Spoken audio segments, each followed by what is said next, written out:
오늘 하나님께서 우리에게 주시는 말씀은 구약성경 사사기 7장 1절에서 8절까지의 말씀입니다. 제가 보는 성경으로 구약 371쪽입니다.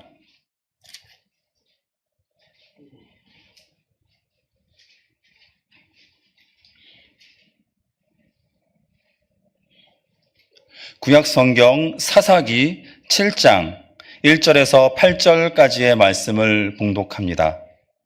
이 계시의 말씀을 봉독할 때에 살아계신 하나님의 음성을 다 함께 들으실 수 있기를 바랍니다.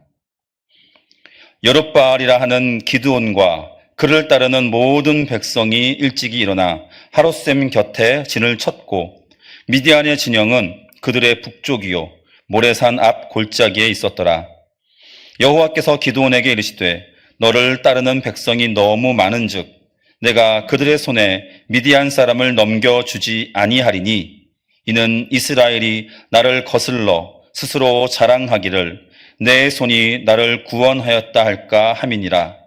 이제 너는 백성의 귀에 외쳐 이르기를 누구든지 두려워 떠는 자는 길르앗산을 떠나 돌아가라 하라 하시니 이에 돌아간 백성이 22,000명이요 남은 자가 10,000명이었더라. 여호와께서 또 기드온에게 이르시되 백성이 아직도 많으니 그들을 인도하여 물가로 내려가라. 거기서 내가 너를 위하여 그들을 시험하리라. 내가 누구를 가리켜 내게 이르기를 이 사람이 너와 함께 가리라 하면 그는 너와 함께 갈 것이요 내가 누구를 가리켜 내게 이르기를 이 사람은 너와 함께 가지 말 것이라 하면 그는 가지 말 것이니라 하신지라. 이에 백성을 인도하여 물가에 내려가매 여호와께서 기드온에게 이르시되 누구든지 개가 핥는 것 같이 혀로 물을 핥은 자들을 너는 따로 세우고 또 누구든지 무릎을 꿇고 마시는 자들도 그와 같이 하라 하시더니 손으로 움켜 입에 대고 핥은 자의 수는 300명이요 그 외의 백성은 다 무릎을 꿇고 물을 마신지라. 여호와께서 기드온에게 이르시되 내가 이 물을 핥아 먹은 300명으로 너희를 구원하며 미디안을 내 손에 넘겨주리니 남은 백성은 각각 자기의 처소로 들어갈 것이니라 하시니 이에 백성이 양식과 나팔을 손에 든지라. 기드온이 이스라엘 모든 백성을 각각 그의 장막으로 돌려보내고 그 300명은 머물게 하니라. 미디안 진영은 그 아래 골짜기 가운데에 있었더라. 아멘. 사사기에는 총 13명의 사사들이 등장합니다. 온니엘에서부터 삼손까지 몇몇 사사의 경우 우리가 잘 알고 있는 이름도 있지만 그렇지 못한 이름도 있고 생소하고 또 그 기록 또한 몇 줄 되지 않는 경우도 있습니다.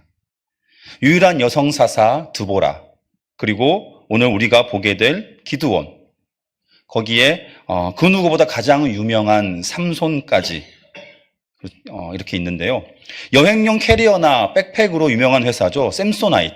이 샘소나이트가 바로 이 삼손이라는 이름에서 유래되었습니다. 아무튼 사사기에는 사사와 관련된 이야기들이 16장까지 옴니버스식으로 이렇게 기록되어 있습니다. 이들 각각의 이야기는 그리고 공통된 패턴을 갖습니다.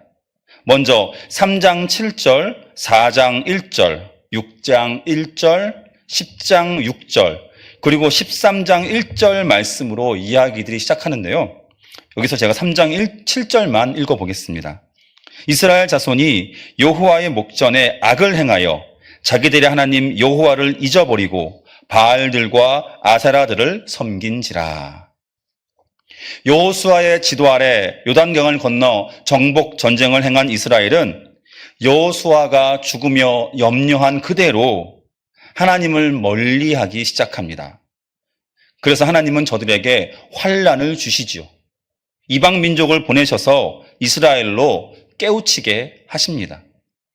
그러면 이스라엘은 뒤늦게나마 하나님을 찾고 하나님을 부르짖습니다. 이에 하나님은 당신의 긍휼하심으로 이제 돌이켜 저들을 구원하고자 사사들을 세우시죠.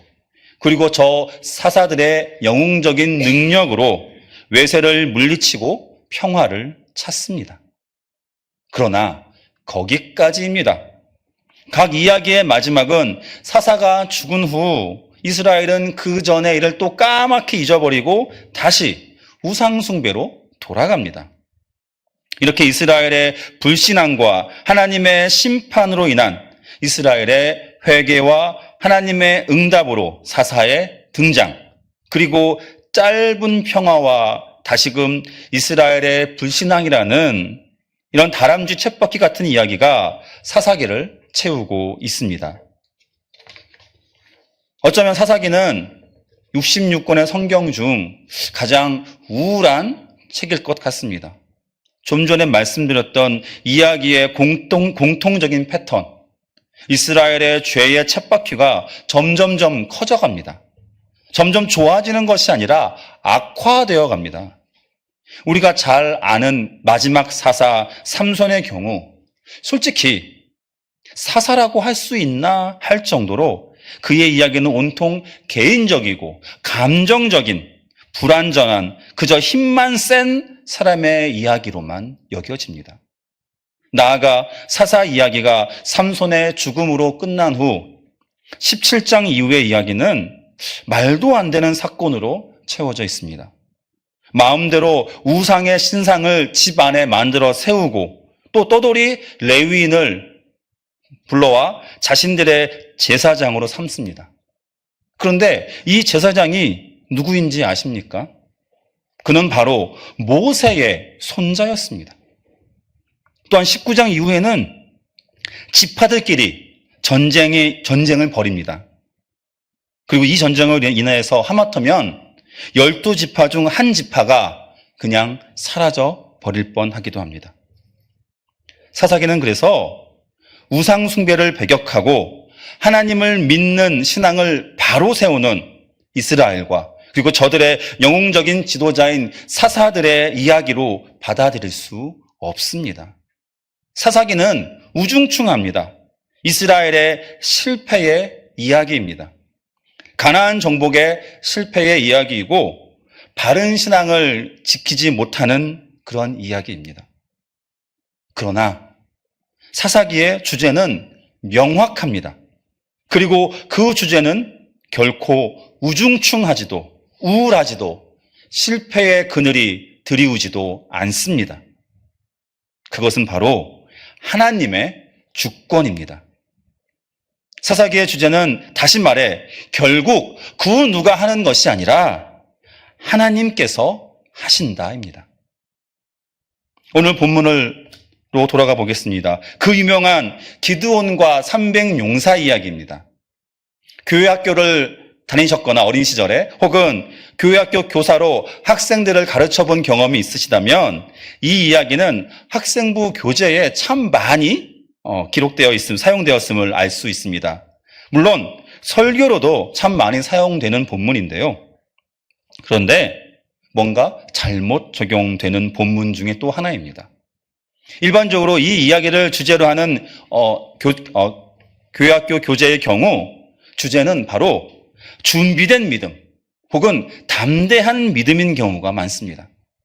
오늘 우리가 읽은 대로 하나님께서는 이제 미디안과의 전쟁을 위해 나온 이스라엘 백성들 가운데 많은 수를 돌려보내십니다. 그것도 2번씩이나 말이죠.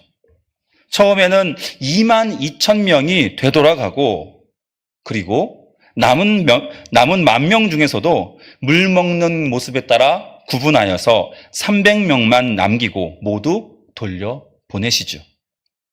자, 여기서 잘못된 적용이 시작됩니다. 성경엔 기록되어 있지도 않아요. 그런데 상상력을 발휘했는지 300명은 이제 물을 떠 마시며 적군이 오는지 안 오는지를 이렇게 두리번거리면서 혹은 준비된 모습으로 이렇게 군인다운 모습으로 물을 마시고 나머지는 그저 목이 말라서 물을 허겁지겁 마셨다고 하면서 그래서 하나님께서는 그 준비된 300명을 택하셨다라고 합니다. 그러니 이제 우리도 그렇게 늘 준비된 사람이 되자. 그러면 하나님께 귀하게 쓰임 받을 것이다. 이렇게 저는 과거 교회 학교에서 학생으로 배웠고요. 또 교사로 그렇게 가르치기도 했었습니다. 또 더불어 정확히 기억은 나진 않으나 그런 주제로 교회 예배에서 행해지는 설교를 들었던 적도 있습니다. 그러나 앞서 말씀드린 대로 사사기는 결코 이런 준비된 사람 혹은 구별된 사람을 이제 하나님께서 기뻐하시고 긍정하시는 어떤 신앙이라고 말씀하시는 책이 아닙니다. 악하고 연약한 이스라엘, 그러나 그런 저들을 용서하시고 사랑하시고 그래서 당신의 그 놀라운 능력으로 저들을 구원하시는 하나님의 주권을 강조하는 책입니다. 오늘 우리가 읽은 본문에서 물을 마시는 방법이 만약 반대였다면 하나님은 또한 그 방법과 상관없이 그저 작은 수의 사람을 분명 택하셨을 것입니다. 하나님이 하십니다. 기드온과 300용사라는 이름과 무색하게도 이들은 미디안과 싸울 필요가 없었습니다. 오늘 본문 이후의 말씀들을 보면 미디안과의 싸움을 위해 이 기드온과 300용사가 준비한 것은 나팔과 그리고 항아리, 그리고 항아리 속에 감춘 횃불이 전부였습니다. 사사기 7장 22절 말씀입니다. 300명이 나팔을 불 때 여호와께서 그 온 진영에서 친구끼리 칼로 치게 하심으로 적군이 도망하여 스레라의 벳 시다에 이르고 또 답밭에 가까운 아벨 무홀라의 경계에 이르렀으며. 아멘. 하나님께서 하셨습니다. 기드온을 부르셔서 기드온에게 이러한 놀라운 승리를 허락하신 하나님. 네, 적어도 이때까지는 기드온은 분명 하나님의 사람처럼 보입니다. 처음 그가 하나님께 부르심을 받을 때나 하나님께 표징을 구할 때의 소심함이나 또 의심을 분명 보이기는 하지만 그는 어쨌든 하나님의 말씀에 귀 기울였습니다. 그래서 오늘 말씀 제목처럼 기드온이 어떤 일을 할 때 성경은 늘 여호와께서 기드온에게 이르시되 라는 말씀으로 시작하고 그리고 이 말씀을 기드온은 그대로 듣고 또 그대로 순종합니다. 그러나 여호와 하나님의 그 주권적인 능력에 기드온은 취해버린 것이었을까요? 자신의 능력이라 여겼던 것일까요?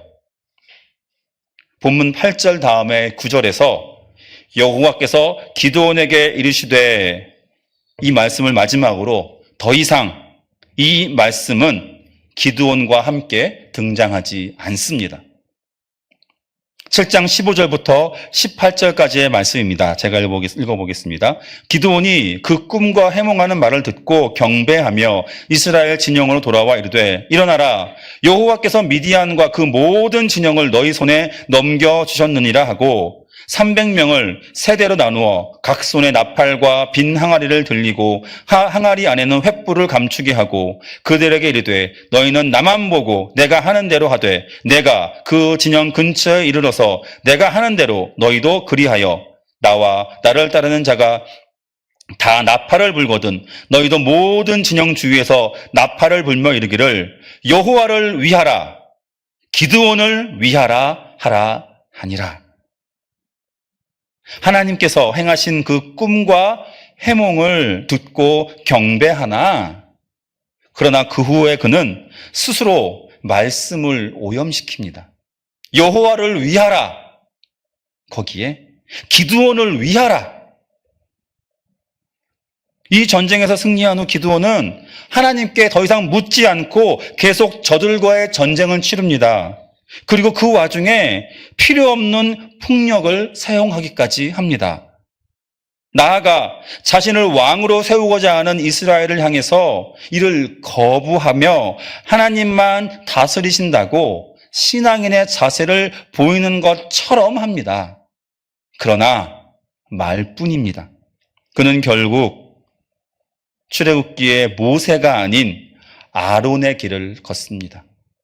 출애굽기 32장의 금송아지 사건 때처럼 시내산 정상에서는 하나님과의 거룩한 교제를 나누는 모세처럼 그렇게 하나님만이 다스리신다고 하나님의 주권을 입술로는 고백하지만 행동은 시내산 아래에서 이스라엘 백성들의 그 성화에 못 이기는 척 금붙이를 모아 금송아지를 만든 아론처럼 이스라엘로 우상 숭배에 빠지게 만듭니다. 기드온과 300용사는 오늘 우리에게 참 매력적인 이야기입니다. 기드온 역시 단순히 우리의 믿음의 본보기로 여길 수 있어 보입니다. 그러나 성경은 그렇지 않다 합니다.